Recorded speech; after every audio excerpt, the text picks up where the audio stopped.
말씀을 나누기 전에 먼저 좌우에 계신 우리 사랑하는 지체들과 인사하고 말씀을 나눴으면 좋겠습니다. 우리 하나님은 승리의 하나님입니다 라고 한번 인사해 주시겠어요? 예, 예, 예, 여러분 일주일 만에 뵙죠. 일주일 만에 뵙는데 한 번만 다시 인사할까요? 하나님께서 승리하게 하십니다 라고 한 번만 더 같이 한번 인사해 보겠습니다. 감사합니다. 예. 우리가 보고 있는 이 여호수아 성경의 가장 큰 모티브는 바로 이 전쟁입니다. 전쟁. 그리고 그 전쟁에서 이스라엘을 통해서 승리하게 하시는 이 하나님의 모습이 이 여호수아 성경에 가장 두드러지게 보입니다. 그래서 이 여호수아를 통해서 깨닫게 되는 중요한 내용은 이 전쟁의 진짜 주체자는 이스라엘이 아니라 하나님이시다는 것을 알 수가 있습니다. 그래서 이스라엘은 이 하나님께서 승리의 도구로 쓰시고 있다는 것을 발견할 수가 있죠. 우리가 잘 알고 있는 것처럼 지금 이 여호수아 성경 안에서 벌어지는 이 전쟁은 그냥 땅땅 먹기식의 이런 전쟁이 아닙니다.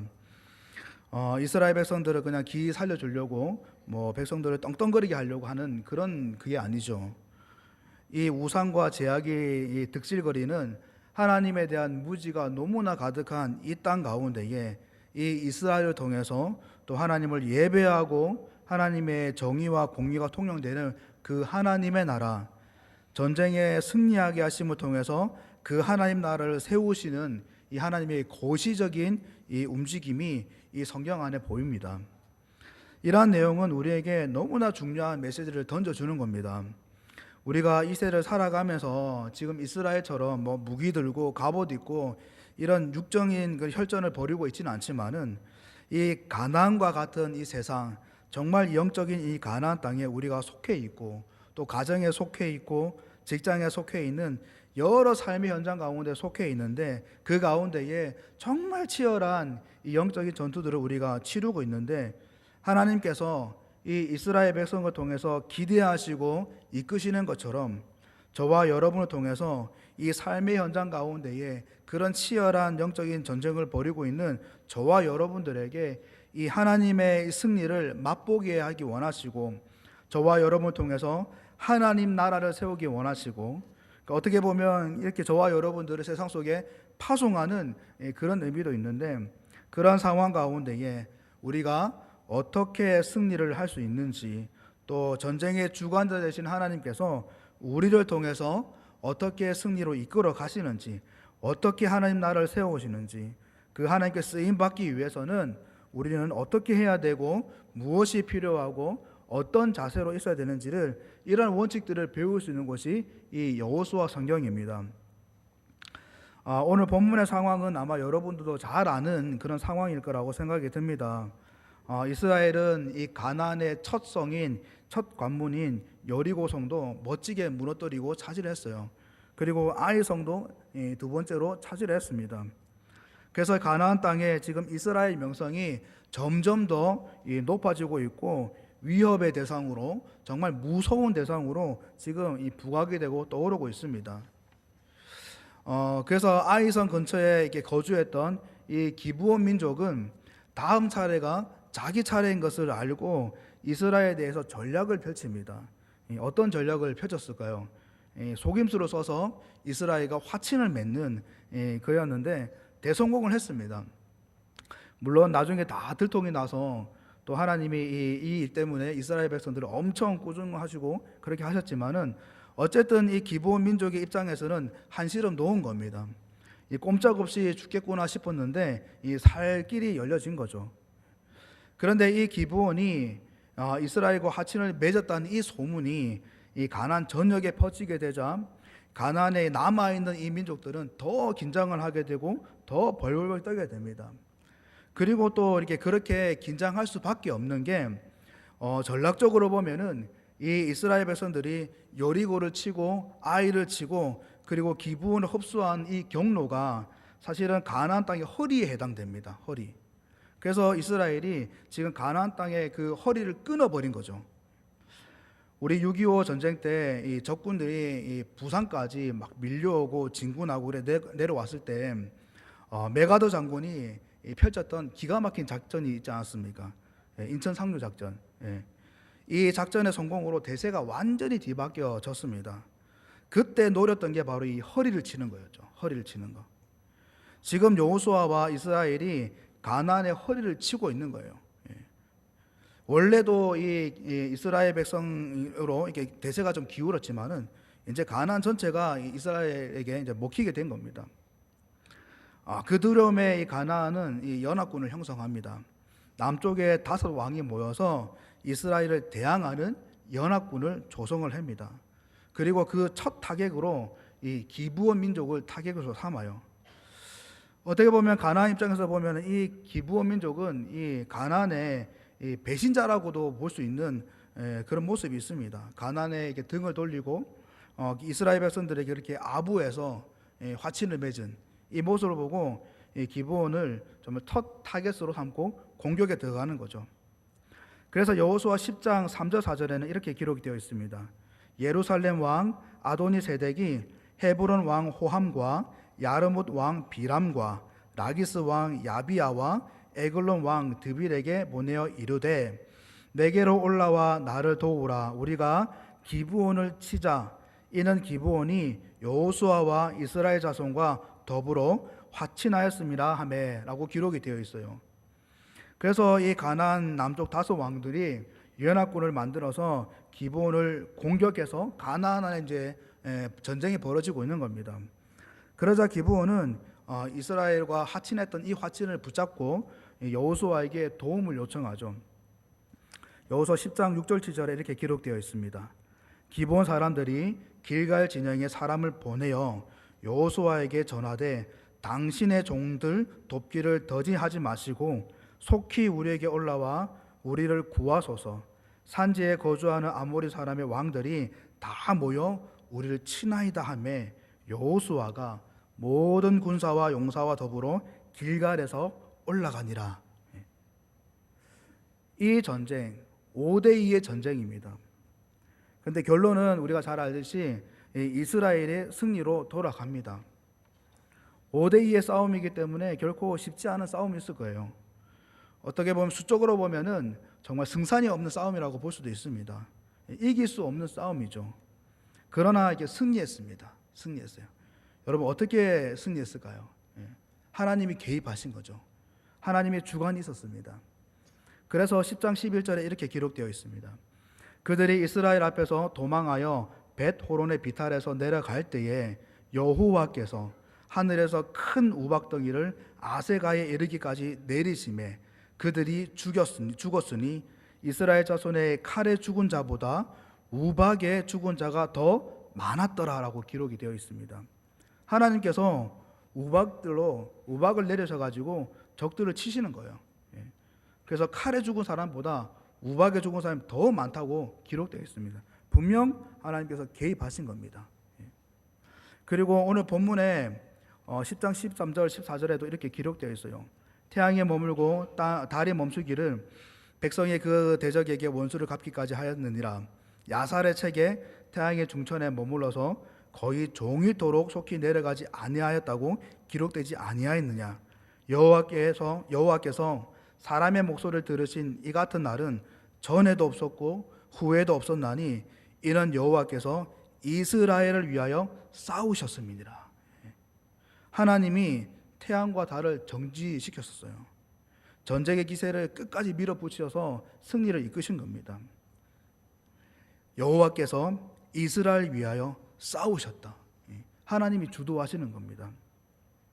여러분 그런데 중요한 것은 우리가 정말 기억해야 될 것은 이 전쟁도 그렇지만 하나님이 이 모든 전쟁을 주도하시지만은 꼭 기억할 사실이 있습니다. 뭐냐면은 혼자 하지 않으셨다는 거예요.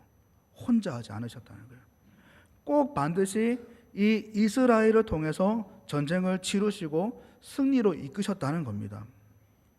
이 내용을 지금 저와 여러분들 적용하자면은 하나님은 지금 오늘날도 저와 여러분의 이 삶의 현장에서 일어나는 그 무수한 전쟁 가운데에 그냥 잘 해봐라 라는 식으로 이렇게 혼자 내버려 두는 게 아니라 함께 싸우신다는 겁니다. 함께 싸우신다는 거예요. 더 정확하게 말하자면 하나님께서 그 많은 전쟁을 주도하시지만 저와 여러분, 우리 교회를 통해서 일하기를 원하시고 승리를 이끄시기 원하시고 그 전쟁에 저와 여러분들이 함께 동참해서 들어오기를 원하신다는 겁니다. 저와 여러분들을 사용하기를 원하신다는 거예요. 그 과정이 쉽지는 않지만 편하지는 않지만은 그 모든 어려운 과정들을 묵묵히 견뎌가는 인내해가는 저와 여러분을 통해서 하나님은 일을 하시고 승리를 하게 하신다는 겁니다. 여러분, 그런데 더 중요한 사실이 있어요. 더 중요한 사실. 우리가 절대로 놓쳐서 안 되는 그런 사실이 있습니다. 그게 뭐냐면은 하나님은 이 이스라엘 백성들을 사용하시는데 아무 때나 사용하신 게 아닙니다. 아무렇게나 쓰신 게 아니에요. 쓰임 받았을 때가 되었을 때에 그 상태가 되었을 때에 하나님이 사용하셨다는 거예요. 우리에게도 마찬가지라고 생각이 듭니다. 분명 하나님 우리를 사용하십니다. 저와 여러분들을 쓰시고 우리 제자들 공동체를 쓰셔서 세상 가운데에 삶의 여러 전쟁들 가운데에 승리를 만들어내시고 맛보게 하십니다. 그런데 꼭 기억할 것은 그 쓰임 받기 위해서는 우리 가운데에 꼭 갖추어져 있어야 되는 그 모습이 있어야 된다는 겁니다. 어떤 놀라운 자격을 갖춘다든지 뭔가 대단한 거, 자랑할 만한 것이 있어야 된다 그런 말이 아니라 하나님의 백성으로서 하나님의 군사로서 마땅히 있어야 될 모습이 있어야 된다는 거예요. 그 모습을 오늘 우리 본문을 통해서 이 이스라엘 백성을 통해서 우리가 발견할 수 있는데 한 세 가지 정도 함께 나누기 바랍니다.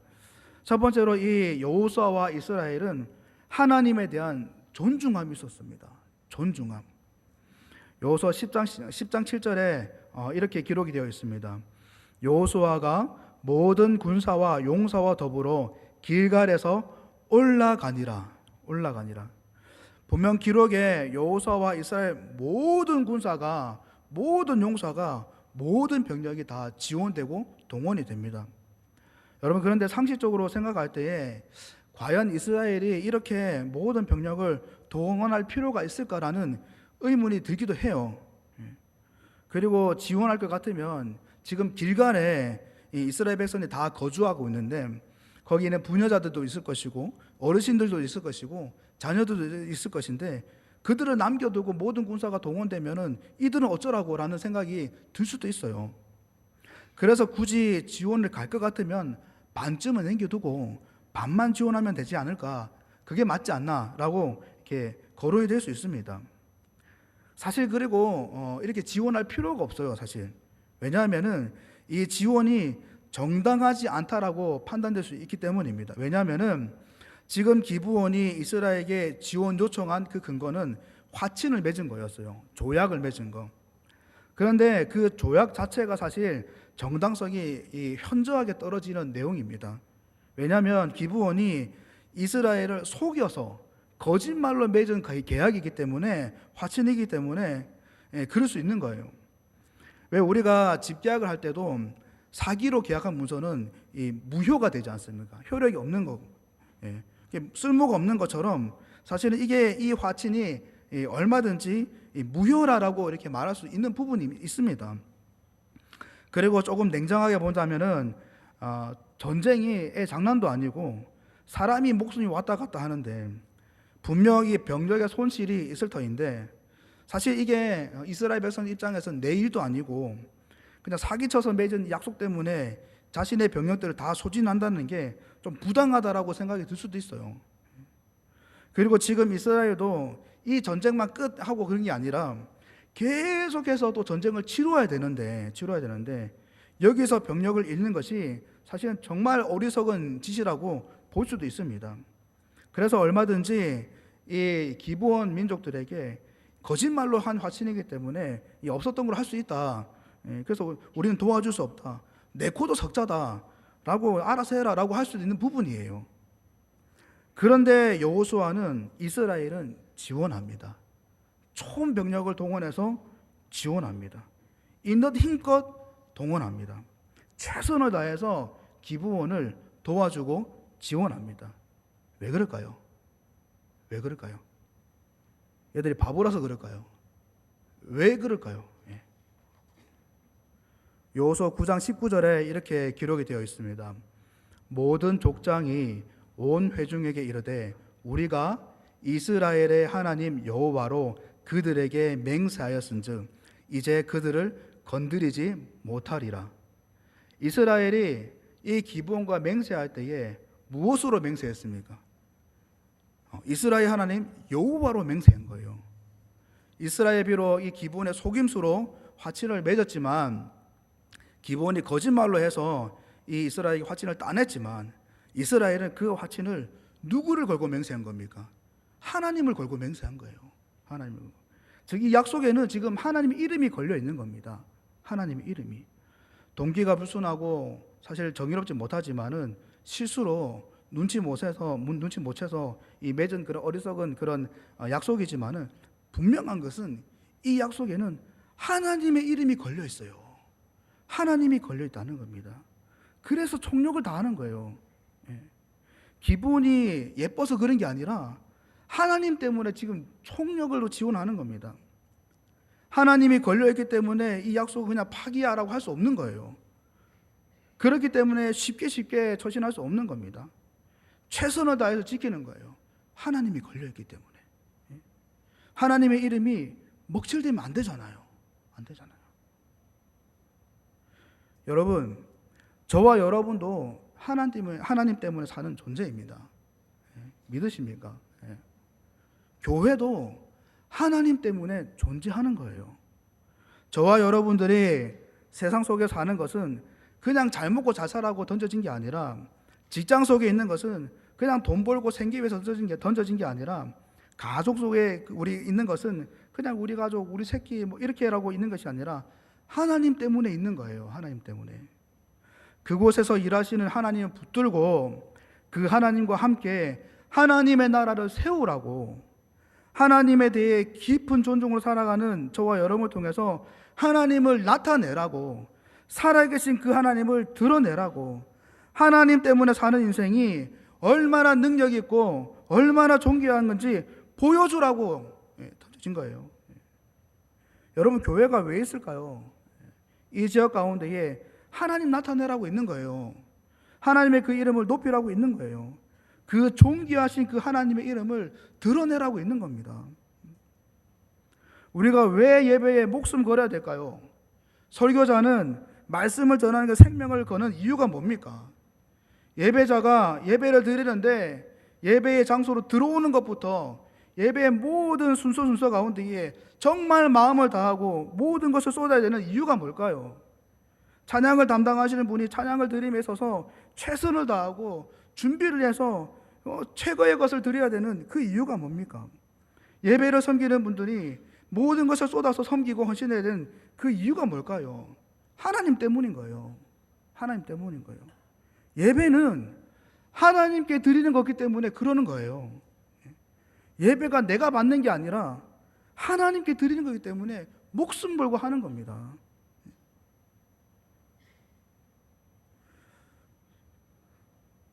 세상 속에서, 가정 속에서, 직장 속에서 그곳이 그냥 우리의 밥벌이 하는 곳이 아니라 정말 선교주임을 분명하게 기억하고 사명감을 가지고 달려야 되는 이유가 뭘까요? 하나님 때문인 거예요. 하나님 때문에. 교회가 낮은 자들을 향해서 그렇게 섬기고 배려하고 우리끼리를 버리고 그렇게 애써야 되는 이유가 뭘까요?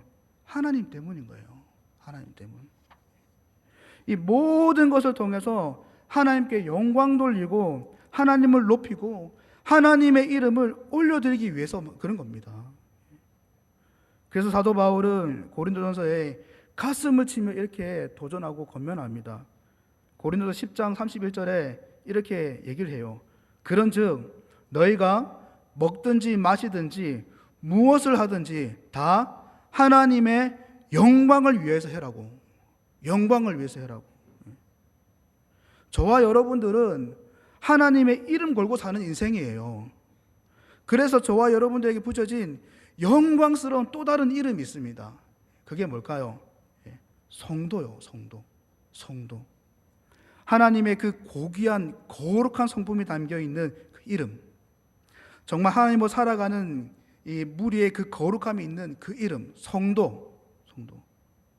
우리는 하나님 때문에 사는 인생입니다. 그래서 이 삶을, 인생을 함부로 살 수 없는 겁니다. 그냥 대충 적당히 살 수 없는 거예요. 그렇게 살아가는 삶이 고통이 있지만, 쉽지는 않지만, 그런 것들을 견디고 지켜나가고 그런 것을 인내해야 되는 이유가 여기에 있는 겁니다. 나를 통해서, 교회를 통해서 승리를 이끄실 그 하나님을 기대하면서 견뎌나가고 버텨가는 거예요. 하나님 때문에. 하나님의 이름이 땅에 떨어진 지 오래됐어요.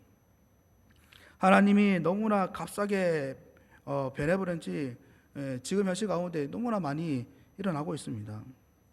그 하나님의 이름이 저와 여러분을 통해서 또 우리 제자들 공동체를 통해서 다시금 영광의 이름으로, 놀랍고 그 좋은 귀한 이름으로 회복되는 은혜가 있길 바랍니다. 두 번째로 이 이스라엘은 이 전쟁을 위한 준비됨이 있었어요. 준비됨. 10장 9절에 이렇게 또 기록되어 있습니다. 여호수아가 길갈에서 밤새도록 올라가 갑자기 그들에게 이르니. 여호수아와 이스라엘이 길갈로 올라갔는데 어떻게 왔다고 기록되어 있냐면 밤새도록 올라왔다고 기록이 되어 있어요. 밤새도록. 저녁 한날 사이에 도착을 했다는 겁니다. 길갈과 이 기브온까지 거리는 약 40km라고 해요. 그래서 걸어서 한 3일 정도 걸리는 그 거리라고 합니다. 그 3일 길을 밤새 올라온 거예요. 한날, 한 저녁 그 사이에 단숨에 올라온 겁니다. 그래서 9절의 본문에 갑자기 그들에게 이르렀다라 할 때 이 갑자기란 뜻은 이 눈을 깜빡이다, 눈 깜짝할 사이라는 뜻이 있어요. 눈 깜짝할 사이에 단숨에 도착한 겁니다. 여러분, 여기에는 사실은 엄청난 이 전략이 숨어 있어요. 뭐냐면은 지금 상대하고 있는 상대는 이 5민족의 연합군입니다. 이 연합군의 가장 큰 장점은 군사력이 합치기 때문에 힘이 막강해져요. 그런데 단점도 있어요. 그게 뭐냐면은 이 군사력이 제대로 합쳐지려면 시간이 걸린다는 겁니다. 시간이. 이스라엘이 지금 이것을 노린 거예요. 단숨에 쳐들어와서 이 연합군의 군사력을 한 번에 초토화시키는 이런 작전들이 이 안에 있는 겁니다. 여러분, 그런데 이 전략이 성공을 하려면 반드시 전제되어야 되는 그런 모습이 있습니다. 그게 뭐냐면은 이렇게 선빵을 칠 준비가 되어 있어야 된다는 거예요. 준비가. 먼저 자기 부대가 전투태세가 되어 있어야 이게 가능하지. 자기도 전투태세가 안 되어 있는데, 준비가 안 되어 있는데 쳐들어가면 소용없는 거예요. 그래서 이 이스라엘이 밤새도록 한날에 갑자기 기브온에 이르렀다. 이것은 이미 이 이스라엘 가운데에 전투태세할 준비가 되어 있다는 것을 보여주는 겁니다. 여러분, 이런 내용은 우리에게도 마찬가지예요. 삶의 여러 전투에서 하나님이 주도하고 하시지만은 그 하나님과 함께 하기 위해서는, 그 하나님의 쓰임 받기 위해서는 준비됨이 있어야 된다는 거예요. 준비됨이. 우리가 주일 예배로 나올 때에 그냥 아무 생각 없이 습관처럼 떨레 나올 게 아니라 앞으로 한 주간 벌어질 그 치열하고 그 살벌한 이 삶의 영적 전쟁을 준비하는 마음으로, 그 전쟁을 치르기 위해서 무기를 갈고 닦고 무장하는 그 마음으로 나와야 되는 모습이 있어야 된다는 겁니다. 정말 간절한 마음으로 하나님의 그 임재를 사모하고 그 임재를 경험함으로 나를 무장하고 예배 속에 은혜를 발견하기 위해서 눈을 부릅뜨려서 그 은혜를 찾아내고, 그래서 나를 무장하고 선포되는 말씀을 어떻게든 하나라도 더 붙잡아서 성령의 검을 갈고 닦는 무기를 만드는, 말씀을 암송하고 해서 이 정말 이 하나님의 주시는 그 정신력을 만들어서 일주일 동안 치를 그 전쟁을 준비하는 모습이 우리에게 있어야 된다는 겁니다. 전 교회 한 청년이 저에게 한번 찾아와서 이런 말을 했어요. 목사님, 예배의 은혜를 못 느끼겠어요. 가슴이 아프더라고요. 제가 말씀을 전했는데 이게 예배를 드리는데 사모함이 없어요. 이 얘기 듣고 가슴이 무너지면서 제가 이런 말을 했습니다. 그럴 수 있다, 그죠? 그럴 수 있지. 그런데 그렇다고 가만히 있을 수 있겠느냐? 예. 가만히 있는다고 해서 그게 회복이 될까? 안 되면 기도라도 해야지. 예. 은혜 달라고 철학을 해서 밤새도록 하나님께 매달려서 기도를 해야지. 은혜 달라고. 예. 억지로도 성경을 펴고 읽고 묵상하고 외워서 정말 이 마음에 기경이 갈려지도록 하나님 도와달라고 그렇게 부르짖어서 해야지. 예. 그냥 안 된다고 넋놓고만 있는 게 이 대상가라고 얘기를 했어요. 그래서 목사님도 열심히 기도할 테니까 같이 기도하면서 힘내자라고 얘기를 했습니다. 물론 하나님의 때가 있고 또 하나님의 계획이 있다고 말할 수 있어요. 그런데 가만히 있을 수는 없잖아요. 가만히 있을 수는 없잖아요. 복음서 가운데서도 예수님께서 그랬듯이 천국은 침노하는 자의 것이라고 분명히 말씀하셨어요. 넉넉고만 있는 것이 아니라 정말 그것을 얻기 위해서 투쟁하고 정말 이게 각성하고 뛰어드는 그 열정이 있어야 된다는 겁니다. 매일 아침에 큐티로 말씀을 묵상하고 때로는 말씀을 암송하고 외우고 새벽을 깨워서 기도함으로 오늘 하루 치룰 그 영적인 전투에 전투태세가 되어 있어야 된다는 거예요. 준비가 되어 있었다는 거예요. 그래서 사도 바울은 디모데에게 정말 강력하게 이렇게 권면합니다. 디모데전서 4장 7절에 이렇게 말합니다. 망령되고 허탄한 신화를 버리고 경건에 이르도록 내 자신을 연단해라. 연단해라. 가만히 있지 말고 연단해라. 디모데 후서에도 이렇게 기록되어 있습니다. 2장 21절이에요. 그러므로 누구든지 이런 것에서 자기를 깨끗하게 하면 귀히 쓰는 그릇이 되어 거룩하고 주인의 쓰임에 합당하며 모든 선한 일에 준비함이 되리라. 준비해라는 겁니다. 준비해라는 거예요. 자신을 연단하고 영적인 무기를 갈고 닦아서 전쟁 치를 준비하는 거예요. 전투 태세를 준비하라는 거예요. 그것을 멈추지 말라는 겁니다. 물론 그렇다고 막 허겁지겁 소란하게 막 혼란스럽게 막무가내 덤벼라는 그 말이 아니에요. 성경의 그 질서 안에서 지혜롭게 그 연단을 포기하지 말고 끊임없이 하나님을 주목하고 기억하고 하나님을 바라보고 그 하나님을 붙들라는 소리입니다. 여러분 다니엘이 사자굴에 던져질 때 그의 나이가 70세라고 성경학자들은 추정을 합니다. 그래서 이 사자굴에 던져질 때 그 다니엘은 새파란 청년이 아니라 육신이 쇠약한 힘이 다 빠진 피부도 쭈글쭈글한 이 노인이었다고 해요.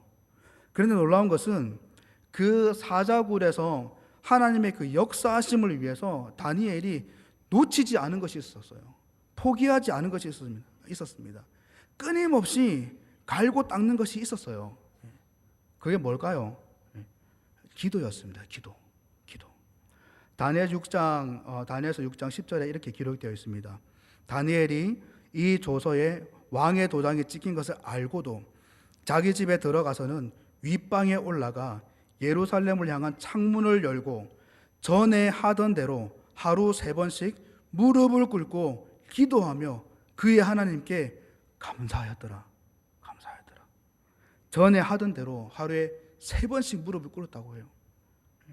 여러분 사자굴에 던져질 때 이 다니엘 나이가 몇 살 정도라고 추정했다고 했죠? 몇 살? 70세. 그러면 여러분 이 다니엘이 기도 생활을 얼마나 했다는 걸까요? 문제가 어렵나요? 적어도 70년 했다는 겁니다. 여러분 이게 쉬울까요? 그냥 뭐 하면 되지 이런 식의 이런 모습이 나올까요? 아니에요. 다니엘이 다니엘 될 수 있었던 이유가 있는 겁니다. 이유가 있는 거예요. 사랑하는 성도 여러분, 저와 여러분들에게 정말 우리 공동체 속에 좀 안주하려는 이런 게으른 모습들이 사라졌으면 좋겠습니다. 영적 나태함을 깨고 날마다 매 순간마다 영적으로 무장하고 준비하고 그것이 때로는 지치기도 하게 하고 고독하게 하기도 하고 정말 마음에 어렵게 하기도 하지만은 포기하지 않고 열정과 야성으로 달려들어서 하나님께서 쓰시고자 하실 때에 사용되어지는 그런 은혜가 있길 소망합니다. 마지막으로 이스라엘이 이 전투 태세가 될 수 있었던 것은 또 하나 중요한 이유가 있습니다. 그게 뭐냐면은 이 생각의 분별이 있었다는 거예요. 무슨 말이냐면은 이 이스라엘 백성들 가운데 지금은 전쟁 중이다라는 의식이 분명했다는 겁니다. 사실 얼마 전까지만 해도 여리고 성도 이렇게 무너뜨리고 아이 성도 무너뜨리고 그리고 기브온도 자체에서 와가지고 섬기겠다고 구심거리고 이런 모든 상황을 봤을 때 충분히 이 두 성을 이겼고 이 기브온도 이렇게 접수했다는 이 기쁨에 도처가 될 수도 있었어요. 충분히 이 자기의 명성이 높아졌다고 좋아하면서 그렇게 해피해하면서 띵까띵까 이렇게 보낼 수도 있었어요. 그리고 막 하나님께서 다 하시는데 뭐 이렇게 아니란 모습이 있을 수도 있었습니다. 그런데 이스라엘은 안 그랬어요. 전투 태세가 되었고 전쟁의 준비가 되었다는 것은 신속한 움직임이 이루어졌다는 것은 뭘 보여주냐면은 지금 이스라엘이 전쟁 중이라는 이 사례 분별이 있었다는 겁니다. 여러분 사실 군사에 있어서 가장 경계해야 되는 것은 적군이 아니죠. 내면의 적이에요. 내면의 적. 전쟁에 대한 이 안보의식이 무너지면 다 끝나는 거예요. 다 무너지는 겁니다. 지금이 전쟁 중인지 파티 중인지 구분 못하면은 아무리 좋은 무기를 가지고 있더라도 아무리 좋은 전략을 가지고 있더라도 다 소용없는 거예요. 우리도 마찬가지입니다. 하나님이 우리를 이 땅에 세우시고 보내신 게 관광이라고 보내신 건지 하나님의 군사로서 전쟁을 하고 하나님 나라를 세우는 선교하라고 보내신 건지 이 구분 못하면은 다 무너지는 거예요. 하나님께서 교회를 유람선으로 만든 것이 아니라 전투함으로 만드신 그것을 분별 못하면 다 소용이 없는 겁니다. 우리에게도 우리 공동체에게도 이런 사리 분별은 정말 중요하다고 생각이 듭니다. 전쟁 중이라는 이 의식이 있는 것이 얼마나 중요한지 모릅니다. 전쟁 중에 한 부대 안에서 싸움이 일어나고 갈등이 일어나고 분쟁이 일어나면 그 부대는 어떻게 될까요? 결과가 어떻게 될까요? 뻔한 거 아니겠습니까? 초토가 되는 겁니다.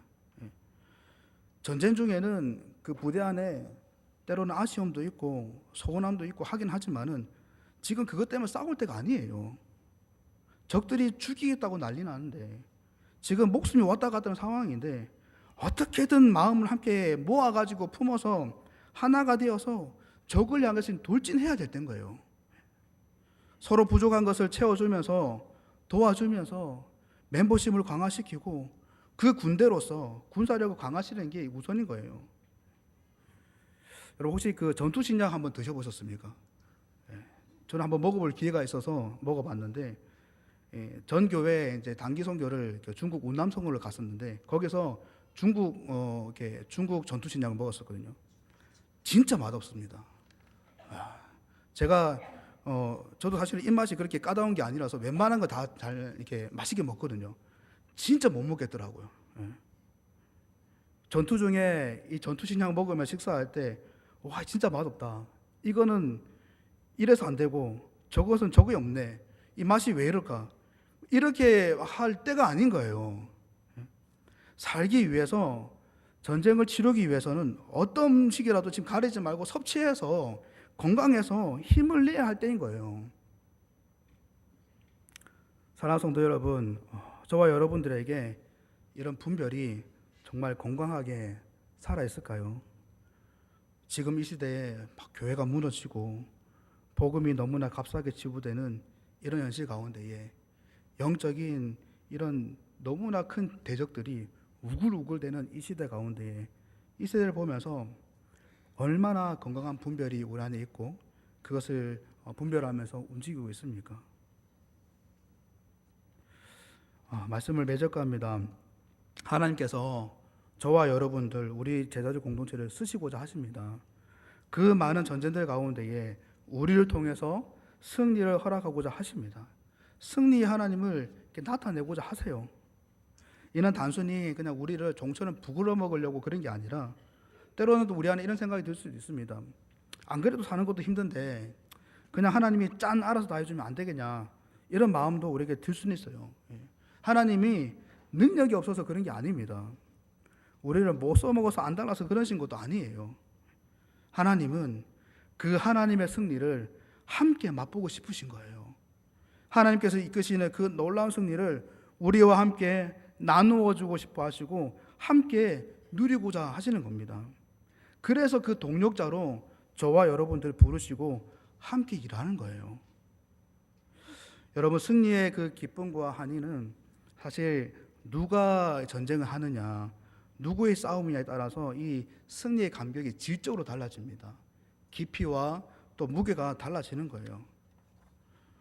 동네 축구에서 이기는 그 기쁨과 올림픽에서 우리 축구 대표들이 경기를 해서 이기는 그래서 얻어지는 이 기쁨은 다른 겁니다. 질적으로 달라져. 체감이 다른 거죠. 여러분, 우리가 맛볼 승리는 하나님의 승리예요. 하나님의 승리. 만군의 여호와께서 주시는 승리입니다. 인간이 잘해서 하는 그런 게 아니라 만물의 주인 되시는 그분이 싸우시는 전쟁에서 주시는 승리입니다. 그 전투의 승리가, 그 영광스러운 승리가 우리가 누릴 승리라는 겁니다. 하나님의 이름의 그 무게를 가지고 사는 저와 여러분들, 부지런히 영적인 전투를 준비하면서 갈고 닦는, 또 그것을 멈추지 않는 저와 여러분, 지금이 뭘 할 때인지 분명한 분별이 있는 우리를 통해서 하나님께서는 일하실 것이고 승리를 주실 것이에요. 오늘 여호수아 10장 14절에 기록된 말씀처럼 여호와께서 사람의 목소리를 들으신 이 같은 날은 전에도 없었고 후에도 없었나니 이는 여호와께서 이스라엘을 위하여 싸우셨음이니라. 하나님께서 저와 여러분을 위해서 싸우셨다는 이 문구가 정말 우리 가운데 확신이 드는 은혜가 있었으면 좋겠습니다. 이 말씀이 정말 여호수아의 그 성경에 문구로 끝나는 게 아니라 저와 여러분들 삶에 실제가 되고 간증이 되는, 그래서 우리 제자들 공동체를 통해서 증명이 되는 이런 놀라운 역사가 있길 바랍니다.